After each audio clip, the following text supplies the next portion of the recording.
اور علامہ کے لیے وہ میر کاروان محمد علی جناحی تھے، ان کو ان کے اندر لیڈر کے وہ تمام اوصاف جو تھے وہ قائد کی شخصیت میں ہی نظر آئے، اور ان کی بھرپور خواہش تھی کہ مسلم نوجوان ان کی پیروی کریں۔ ایک دفعہ جب قائد جون 1936 میں علامہ سے ملنے کے لیے تشریف لائے تو انہوں نے ڈاکٹر جاوید اقبال کو حکم دیا ہوا تھا کہ وہ قائد سے آ کر ملے اور ان سے آٹوگراف جو ہے وہ حاصل کریں۔ تو ڈاکٹر جاوید اقبال لکھتے ہیں کہ جب مہمان تشریف لائے تو میں ان کے حکم کے مطابق کمرے میں داخل ہوا۔ والد کے ساتھ صوفے پر ایک دبلے پتلے مگر نہایت ہی خوش پوش شخص بیٹھے تھے، اور یہ جو چیز ہے اس بچے کی بھی کیا آبزرویشن تھی، ان کی نگاہوں میں عقاب جیسی پھرتی تھی، پھرتی بس تیز نگاہ، اور بعض کی آنکھیں جو ہے نا اس طرح وہ سٹل نہیں ہوتی، اس کی اتنا جو اس کی جو وہ آئیلڈ کی جو بھی اس کی پلک جھپکنا بھی ہوتا ہے نا، وہ عام آنکھ سے آپ کو اتنی سپیڈ ہوتی ہے آپ اس کو نہیں دیکھ سکتے، only you can see it in slow motion. یہ جو پھرتی ہے نہیں بات ہے، تو ان کے ساتھ سفید کپڑوں میں ملبوس ایک دبلی پتلی خاتون فاطمہ جناح بھی تھی، ان کے ساتھ تھی۔ تو والد نے ان سے میرا تعارف کروایا اور میں نے آٹوگراف کی کتاب آگے بڑھا دی۔ مہمان نے مجھ سے انگریزی میں پوچھا، کیا تم بھی شعر کہتے ہو؟ تو میں نے جواب دیا، جی نہیں۔ اس پر وہ دوسرا سوال آیا قائد اعظم کا، پھر تم بڑے ہو کر کیا کرو گے؟ تو وہ کہتے ہیں کہ میں خاموش رہا، جیسے کہتے ہیں I was overawed by his personality، Quaid Azam کی بڑی ٹاورنگ پرسنالٹی تھی۔ تو وہ ہنستے ہوئے جو ہیں وہ علامہ سے مخاطب ہو کر وہ کہتے ہیں، یہ کوئی جواب نہیں دیتا۔ تو وہ والد آگے سے علامہ بولتے ہیں کہ وہ جواب نہیں دے گا، کیونکہ وہ اس دن کا منتظر ہے جب آپ اسے بتائیں گے کہ کیا کرنا ہے۔ تو ڈاکٹر جاوید اقبال یہ کہا کرتے تھے کہ اقبال جناح کو جو ہے وہ یہ کہہ رہے تھے کہ اب اس نوجوان نسل کو آپ ہی نے لیڈ کرنا ہے، اور قوم اب صرف اور صرف آپ کے حکم کی منتظر ہے۔ کہ وہ جو تھا نا وہ یہ علامہ نے یہاں پہ خطاطی کے بھی فارم میں لگا ہوا تھا، وہ جب چودھری رحمت علی کو ایک اپنی کاپی بھیجی تھی بالغ جبریل کی 1935، تو اس میں انہوں نے ایک جو تھی نا کوئی قرآن کی آیت بھی کوٹ کی ہوئی تھی، اور اس میں یہ اشعار لکھے ہوئے تھے کہ نشان راہ جو دکھاتے تھے ستاروں کو، ترس گئے ہیں کسی مرد راداں کے لیے۔ تو وہ مرد راداں، وہ گفٹ آف گاڈ، وہ میر کارواں، وہ محمد علی جناحی تو تھے۔ اب سو میں تو یہ سمجھتا ہوں کہ he was like a statesman with the attributes of a saint۔ سو میر کارواں کے اوصاف بیان کرتے ہوئے اقبال فرماتے ہیں کہ چے باید مرد را طبع بلندی، مشرب نابی، دل گرمی، نگاہ پاک بینی، جانبی تابی، کہ what else does a man need but a lofty spirit and a pure character, a warm heart, a pure sighted eye and a restless soul۔ یعنی کہ پاک باطن اور پاکیزہ بصیرت ہی ایک لیڈر کی اولین شرط ہے۔ اعلیٰ ظرف جس کا جو ہے وہ اس کا سینہ عشق سے اس کا روشن ہو، پاک بین اس کی نظر ہو، اور وہ مضطرب اور بے چین روح، یعنی کہ جو کہ مسلسل جد و جہد اور مسلسل عمل جو ہے وہ کرنے والا ہو اور کروانے والا ہو۔ تو پھر علامہ اور بیان کرتے کہتے ہیں کہ یہ میں نے ان کے اشعار میں جو انہوں نے اوصاف کیے نا ان کو میں نے کلیکٹ کیا ہے۔ وہ کہتے ہیں کہ نگہ بلند سخن دل نواز جان پرسوز، یہی ہے رخت سفر میر کارواں کے لیے، یعنی کہ اس کا جو ہے اعلیٰ اور عرفہ مقاصد کے ساتھ دل کو موہ لینے والا طرز بیاں بھی ہونا چاہیے، جو کہ آپ کو اپنی طرف مائل کر لے، اس کو آپ کے دلوں کو جیت لے۔ وہ جو کہ عوام کے دلوں پر اثر کرے، جس کی روح میں ان کی بہتری کرنے کے لیے سچی تڑپ اور جذبہ موجود ہو۔ اس کے ساتھ اور چیزیں جو ہیں جو کہ ضروری ہیں ایک لیڈر کے اندر یا کو فالو کرنے کے لیے، جس میں وہ بیان کرتے ہیں کہ سبق پھر پڑھ صداقت کا، عدالت کا، شجاعت کا، لیا جائے گا تجھ سے کام دنیا کی امامت کا۔ یعنی کہ قوم کی امامت کا منصب سنبھالنے کے لیے انسان میں سچائی، انصاف اور بہادری کے اوصاف بھی ہونے چاہیے۔ صداقت یعنی ہمیشہ سچ بولنا، منافقت سے پاک، اپنے کام ایمانداری سے سر انجام دینے والا، سچائی پر مبنی قیادت جو ہے وہ ہونی چاہیے۔ تو یعنی کہ آپ یہ دیکھیں کہ 1946 میں جو الیکشن ہوا تو اس میں قائد اعظم نے یہ واضح جو تھی ہدایت دی تھی کہ مسلم لیگ کو ایک بھی جعلی ووٹ نہیں پڑنا چاہیے۔ The Quaid had said that he would prefer defeat rather than cheating in an election۔ تو ہمارے یہاں پر جو ہے وہ چیٹنگ دینے میں عوام ساتھ ہوتی ہے، ان کو جب اسٹیبلشمنٹ کا ایک طرف جھکاؤ نظر آتا ہے تو بھاگتے ہیں سارے، اور ہمارے سیاستدان بھی ان کے ساتھ شامل ہوتے ہیں اپنے الیکشنز کے ریزلٹس کو بدلوانے کے لیے، اپنے فیور میں ان کو بدلوانے کے لیے، اور پھر وہ ساری جو حکومتی مشینری جو ہے وہ استعمال ہوتی ہے اور ریزلٹس آپ کے وہ بدل دیے جاتے ہیں۔ سو ایسا مرد رادہ جو ہے وہ انصاف پسند ہوتا ہے، وہ انصاف جو بلا تمیز جو ہے وہ مہیا کیا جائے۔ So justice for all and equality before law. So تیسری صرف جو ہے وہ شجاعت ہے یا دلیری ہے۔ سو اس سے مراد صرف جنگی محاذ پر بہادری نہیں ہے، بلکہ جرأت مندانہ فیصلے کرنے کی صلاحیت، تقلید کی زنجیروں کو یعنی کہ توڑنا اور نئے راستے تلاش کرنا۔ سو یہ تین اوصاف جو ہیں وہ منصب امامت کی بنیاد ہے، لیکن ان کے ساتھ جو ہے پھر ان کو امپلیمنٹ کرنے کے لیے وہ آپ کو کیا ہے کہ یقین محکم عمل پہ ہم محبت فاتح عالم، جہاد زندگانی میں ہے یہ مردوں کی شمشیریں۔ تو یہ چیز آپ کے پاس ہونا، تو یہ is like these are the tools which guarantee success in life۔ یعنی کہ اس کا مقصد یہ ہے کہ اپنے ارادوں اور مقاصد پر کامل یقین ہونا، ان کو حاصل کرنے کے لیے جد و جہد مسلسل اور انسانیت سے محبت جو ہے وہ شرط ہے۔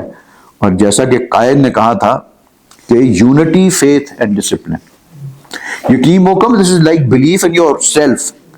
ایمان تو ہے خدا کے اوپر، لیکن اس کے ساتھ جو ہے ایمان کے ساتھ اٹ انٹائٹلز اور it demands one to have belief in your own self, own ability also. So یہ بھی ذہن میں رہے کہ جیسے قائد اعظم نے کہا ہے کہ یونٹی، فیتھ اینڈ ڈسپلن، تو یہ بھی ذہن میں رہے کہ اسلام ایک دین فطرت ہے، تو پھر یہی مقصود فطرت ہے، یہی رمز مسلمانی، اخوت کی جہانگیری، محبت کی فراوانی۔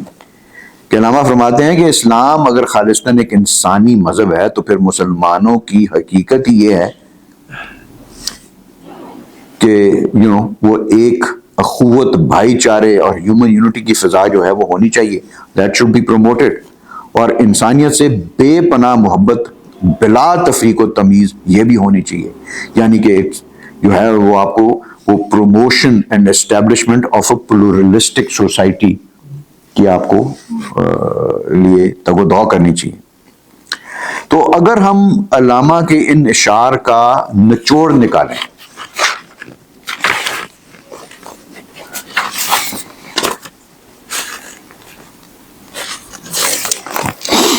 تو اس میں آپ یہ دیکھیں کہ کیا چیز نکلتی ہے۔ نگاہ پاک یعنی کہ پاک تینت، پاک فطرت، پیورٹی آف ویژن، پھر نگاہ بلند، higher aims in life, lofty vision جس کو آپ کو کہتے ہیں، یعنی کہ higher aims and goals in life which are like higher ideals, تو وچ آر بیونڈ لائک وہ پھر سیلفش نہیں ہوتے.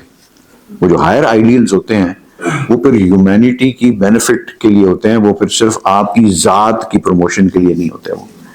وہ وہی ہوتے ہیں ہائر آئیڈیلز. اور نگاہ بلند, سوری یہ نگاہ بلند ہے تو یہ تو آپ کو یہ بھی بتائی دی میں نے اس کو. سخن دل نواز یعنی یہ کیا ہے کہ انڈیئرنگ مینر آف اسپیچ, ایسا جو ہے وہ آپ کو وہ اس کی وہ بات جو ہے وہ دل میں اور آپ کی روح میں اتر جائے, اور آپ کو اپنی اس راستہ جو آپ کے لیے اس لیڈر نے چوز کیا ہے وہ آپ کو اس کی طرف قائل کرے, اور اپنے اس مینرزم سے, پاور آف کنونسنگ سے.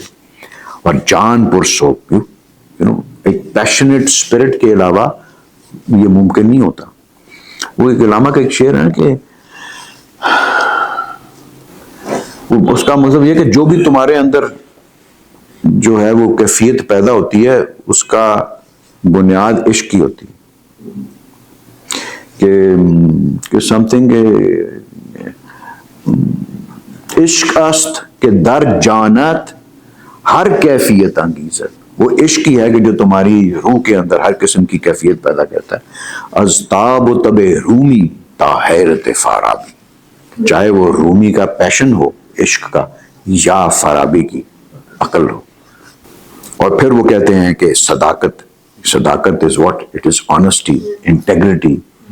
اینڈ جیسا کہ وہ جو میں نے آپ کو وہ بیان کیا ہے کہ قائد اعظم کے اندر جو تھی یہ جو دو ان کی یہ ایٹریبیوٹس تھیں, وہ تو ان کے بدترین دشمن نے بھی مانا ان کے اندر. And that is the reason why کہ وہ بکا نہیں, وہ جھکا نہیں, وہ ڈرا نہیں. So you know the thing is this, and that is why he said کہ مجھے ڈیفیٹ قابل قبول ہے, مجھے چیٹنگ قابل قبول نہیں ہے. وہ دیکھیں نا وہ کتنا ہائی لیول آف اس بندے کا جو گراسپ ہوگا. از لائک اگر آپ یہ ساری چیزیں آپ یہ دیکھیں تو یہ اوصاف جو ہیں یہ اگر آپ اس کو آپ وہ پڑھیں خطاب جاوید تو آپ کو یہی سکھا رہے ہیں بات. پھر وہ کہتے ہیں عدالت, like you know justice and fair play, انصاف کا ہونا چاہیے اس کے اندر. بالکل وہ صفت اس کے اگر وہ چیٹنگ کر کے جیت بھی جاتے تو اس کے لانگ ٹرم کانسیکوینسز تو اچھے ہی تھے, تو پھر انہوں نے کیوں مطلب بیٹا بس یہ وہ ہاتھی نا, وہ کئی دفعہ ہم وہ کہتے ہیں کہ اینڈز جسٹیفائی دی مینز. تو وہ جو حق کا جو اینڈ ہوتا نا وہ آپ وہ جھوٹ سے نہیں کر سکتے, وہ چیٹنگ سے نہیں کر سکتے. ہاں وہ پھر آپ بار بار کریں گے, پھر وہ کہیں گے, پھر آپ اپنے اس اینڈ کو گین کرنے کے لیے یو ول جسٹیفائی کہ ہاں چلو اتنی چھوٹی یہ کر لی تو یہ بھی کر لوں, میرا تو مقصد صحیح ہے. then you know but the thing is this that it's like as simple as that کہ it's like جس طرح کو خدا کا حکم ہے واضح کہ یہ چیز آپ نے نہیں کرنی تو آپ وہ تھوڑی سی کر لیں, آپ کہیں نہیں میں ایک دفعہ کر لیتی ہوں تو میں یو نو کیونکہ میرا اس سے یہ ہے وہ مقصد حاصل ہوتا ہے. یہ وہ حساب ہے کہ آپ وہ کرپشن کر کے رشوت کھا کے پیسے جو ہیں وہ عمرہ کرنے چلی جائیں اور جا کے جو ہیں وہ ایس او ایس ولیج میں جو ہیں وہ 10 لاکھ روپے چندہ دے دیں 2 کروڑ روپیہ عوام کا کھا کے. تو اب مقصد تو پھر اب وہ ہوگا کہ بھی میں تو از لائک یو نو میں تو میرا ارادہ تو اچھا ہی تھا, لیکن آپ وہ جب جو پیسے جو آپ کھا رہی ہیں آپ نے وہ آپ ریئلائز نہیں کریں گے وہ آپ کتنے لوگوں کے پیٹ سے نکال رہی ہیں. So it is as simple as that, and that is not how the prophet. You have to strictly see what the prophet نے آپ کے لیے اصول کیا دینا. Did he cheat on any matter, even in a battlefield? No, battlefield میں strategy ہوتی تھی, لیکن اس طرح نہیں تھا ہوتا کہ وہ آپ کو بالکل دھوکہ دہی کر کے تو آپ کو کر رہے ہیں, چال بازی سے آپ جو ہیں وہ اس طرح کر رہے ہیں. سو وہ نہیں ہوتا. پھر the other thing is شجاعت, وہ پیچھے بھی اس کو کیا ہے کہ courage in thought and action. اخوت is like spirit of brotherhood and fraternity. اور محبت کی فراوانی, love for all humanity. اور یقین محکم, absolute faith in one's own self. یہ وہ ہے یقین, یہ ایمان والا نہیں ہے. یہ ایمان تو اس کے اوپر ایمان ہوگا تو پھر یہ ساری چیزیں آپ کے اندر ویسی ہوں گی. تو یہ this is like as in consequence of your belief in the God and the teachings of the Prophet. اور عمل پہم, capability of continual struggle. Quaid Azam کو آپ دیکھیں تو ان کو پتا تھا میں مرنے والا ہوں, تو وہ جا کے وہ بیٹھ جاتے وہاں پہ, اپنی صحت کا وہ کرتے جو بھی تھا چھوڑ دیتے, تو اللہ اللہ کرتے وہ. ہاں, سو اس کے ساتھ جو ہے وہ دل گرمی جو ہے وہ ہونی چاہیے, درد دل ہونا چاہیے, یعنی کہ passionate heart, compassionate, heart full of compassion for all, and جان بےتابی, یعنی کہ ایسی ایک ریسٹلیس سول. وہ سول آپ کی جب ریسٹلیس ہوتی ہے نا, پھر آپ کو وہ بیٹھنے نہیں دیتی, وہ آپ کو اپنے مقصد سے پھر ہلنے نہیں دیتی. اگر آپ کی سول کے اندر, روح کے اندر سکون آ گیا تو پھر آپ سمجھیں کہ آپ کا پورے عمل میں سکون آ گیا, کیونکہ آپ کی روح ہوتی ہے جو آپ کی ڈرائیونگ فورس ہے آپ کے وجود کے اندر.